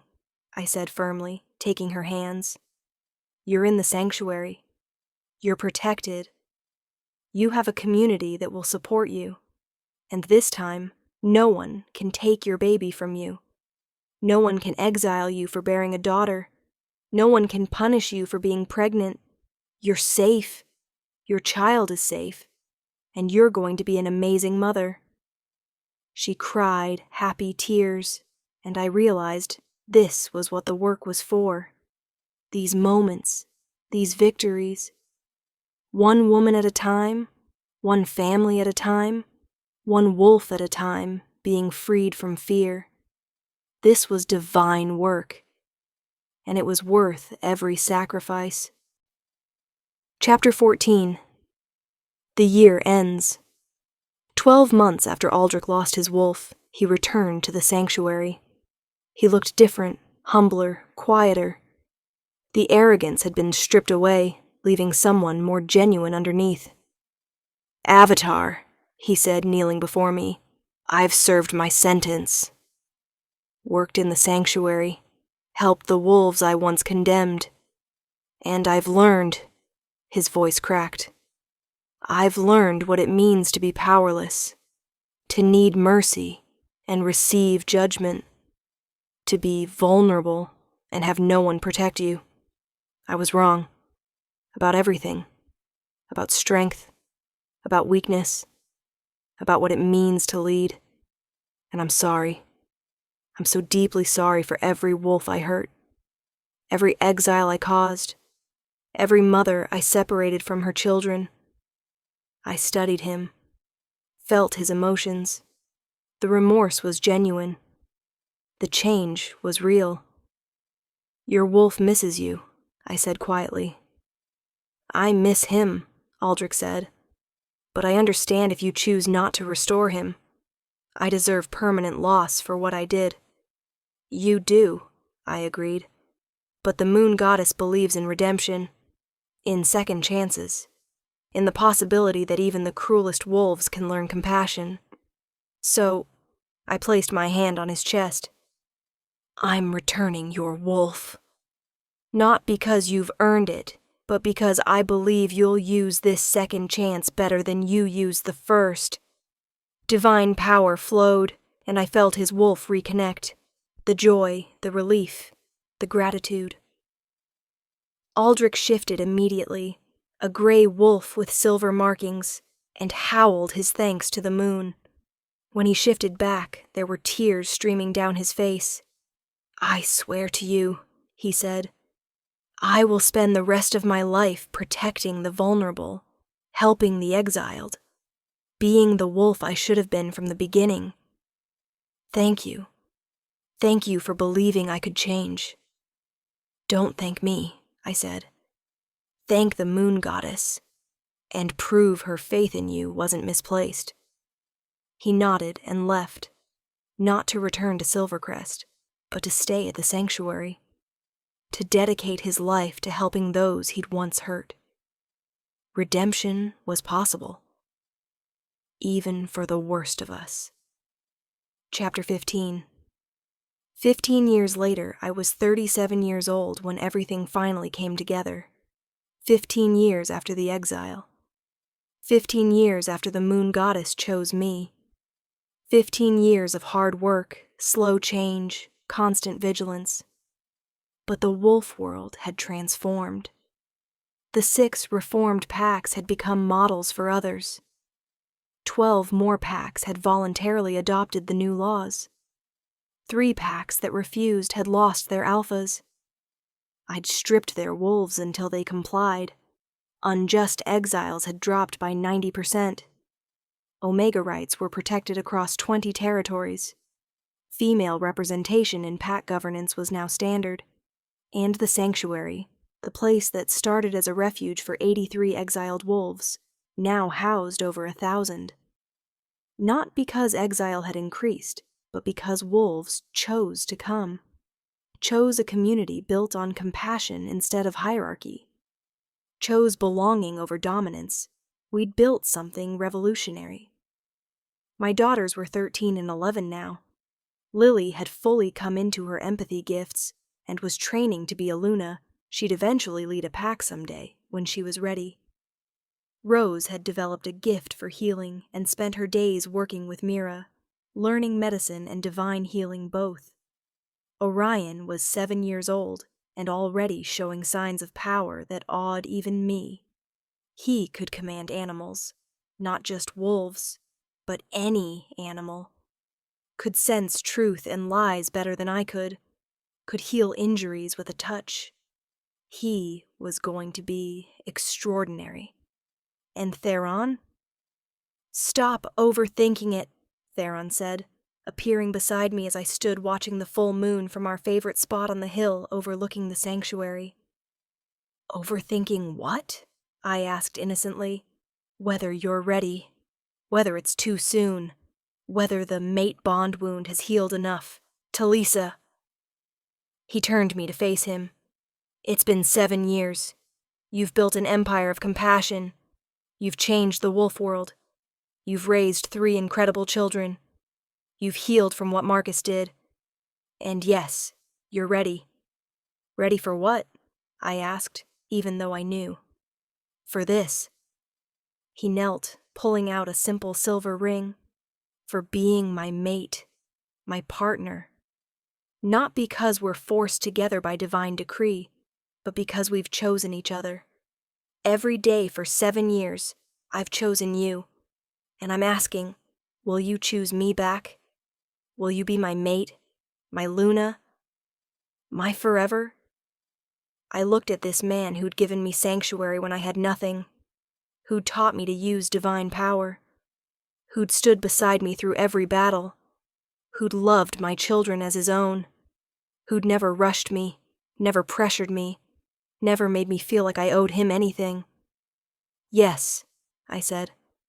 Yes, I choose you, today and always. He slipped the ring on my finger, and we sealed it with a kiss that felt like coming home. The mate bond formed, not like the one with Marcus, forced and political. This was different, chosen, healthy, built on friendship and respect and genuine love. Finally, the moon goddess's voice said in my mind, amused. I've been waiting 7 years for you two to figure it out. We married under the full moon a month later. All 6 reformed packs attended. Our 3 children were part of the ceremony. Even Marcus came, bringing his new mate, a strong alpha female who loved my daughters as bonus children and had helped him become a better man. It was perfect. And that night, as Theron and I lay together in our cabin, our family finally complete, I felt the goddess's presence one more time. You've done well, daughter. The world is better because you survived, because you chose compassion over bitterness, because you built instead of destroyed. I'm proud of you. What happens now? I asked. Is my work done? Your work is never done. There will always be wolves who need protecting, always systems that need reforming, always those who prey on the vulnerable. But you don't have to do it alone anymore. You've built a movement, trained others, created a foundation. Now, enjoy your life, raise your children, love your mate, be happy. You've earned it. Thank you, I whispered, for choosing me, for saving me, for believing I was strong enough. You were always strong enough, she said. You just needed to believe it yourself. Chapter 16. 8 years later, Talisa, age 30. My 30th of 7 birthday dawned bright and clear. 15 years since the exile. 15 years since I thought my life was over. But standing in our bedroom, looking at the life I'd built, I knew the truth. My life hadn't ended that day. It had transformed. Orion was 15 now, taller than me, with Theron's strength and my empathy. He was already being called the Prince by the exile community, the firstborn son of the moon goddess's avatar, destined for greatness. But he was also just my boy, kind and funny and gentle. He'd inherited the best of both his father's traits, without the worst. Lily was 21, mated to a good beta from Stormridge Pack, pregnant with her first child. She visited often, her Luna gifts fully matured, her confidence unshakable. Rose was 19, traveling between packs as an itinerant healer, using her gifts to help anyone who needed it. She wrote letters full of adventure and joy, and Theron and I had added 2 more to our family, twins born 3 years ago, a boy and girl with Theron's amber eyes and my silver-touched hair. Our family was loud and chaotic and absolutely perfect. "Mama!" The twins, Luna and Aiden, burst into the room. "Orion says there's a celebration for your birthday. Can we go, please?" "Of course we can," I laughed, scooping them both up despite their protests that they were too big for hugging. The celebration was held in the central clearing, now massive, able to hold the 1,000+ wolves who called the sanctuary home. But today, there were more. Representatives from all 20 reformed packs. Wolves I'd helped over the years. Families I'd reunited. Exiles I'd saved. They'd come to honor me. To celebrate 15 years of change. "Speech!" someone called. "Speech!" The chant spread. I stepped onto the platform, the same one I'd stood on 15 years ago when I'd addressed 500 exiles. Now I faced 3,000 wolves. 15 years ago, I began, I was exiled for being weak, for bearing daughters, for losing my shift during pregnancy, for being inconvenient to the pack power structure. And I thought my life was over. Thought I'd die in the widow's forest giving birth alone. Thought I'd lost everything that mattered. I looked at my family, Theron holding the twins, Orion standing tall and proud, Lily with her mate and swollen belly. But I was wrong, I continued. I didn't lose everything. I lost a pack that didn't value me. A mate who chose politics over love. A system that measured strength through cruelty. And in losing all that, I smiled. I found everything that truly mattered. Family that chose me. Community built on compassion. A purpose bigger than myself. And the knowledge that what they called weakness was actually the strongest thing about me. Cheers erupted. "So, this celebration isn't about me," I said. "It's about all of us. Every exile who survived. Every Omega who fought back. Every wolf who chose to be better than the system that raised them. Every mother who got to keep her children. Every family that stayed together. We did this. Together. And we're not done." More cheers. There are still packs that haven't reformed. Still wolves suffering under cruel alphas. Still children being abandoned for being different. Our work continues. But today, I raised my hands. Today, we celebrate. We remember how far we've come. We honor those we lost. And we look forward to the future we're building. Together. The celebration lasted until dawn, and when it finally quieted, when the families returned to their homes and the visiting packs departed, I stood with Theron on our favorite hill, watching the sun rise. "Any regrets?" he asked. "Only one," I said. "That it took exile to find my power. That I had to suffer so much to become who I am." "Would you change it if you could?" I thought about that. About the life I'd have had if Marcus had stood up to the council. If I'd never been exiled. If I'd remained a traditional Luna in a traditional pack. "No," I said finally. "Because that Talisa, the one who stayed, who obeyed, who never challenged the system, she would never have changed the world. She would never have found her true strength. She would never have built this. I gestured at the sanctuary below us, at the community we'd created. So no, I wouldn't change it, even the pain, because the pain made me who I needed to be. The moon goddess knew what she was doing, Theron observed. She always does, I agreed. Epilogue. The monument. There's a monument now in the widow's forest, right where I gave birth alone 15 years ago. It's simple, just a carved stone with an inscription. Here, Talisa Morningstar, exiled Luna, gave birth to hope. Here, the moon goddess chose her avatar. Here, the world began to change.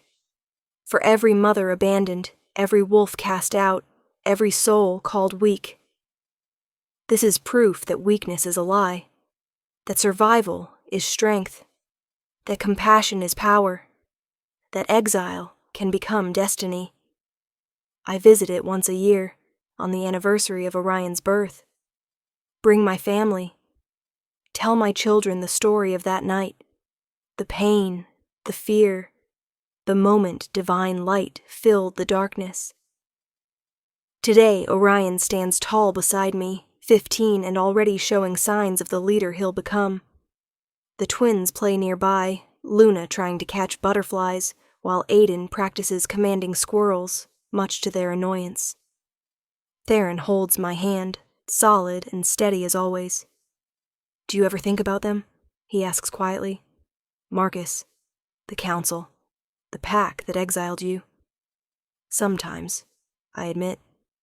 Marcus is a better alpha now, better father. His new mate brought out the best in him. And Aldrich, I smile. Aldrich runs his own sanctuary now, in the south, helping exiles. He's become one of our strongest advocates for reform. And the pack? Silvercrest is thriving. 3 female alphas in the last 15 years. Lowest exile rate of any pack. They've become proof that change works, that compassion and strength aren't opposites. So they learned. They learned, I confirm. Not because I forced them, but because I showed them a better way. That's the difference between divine authority and tyranny.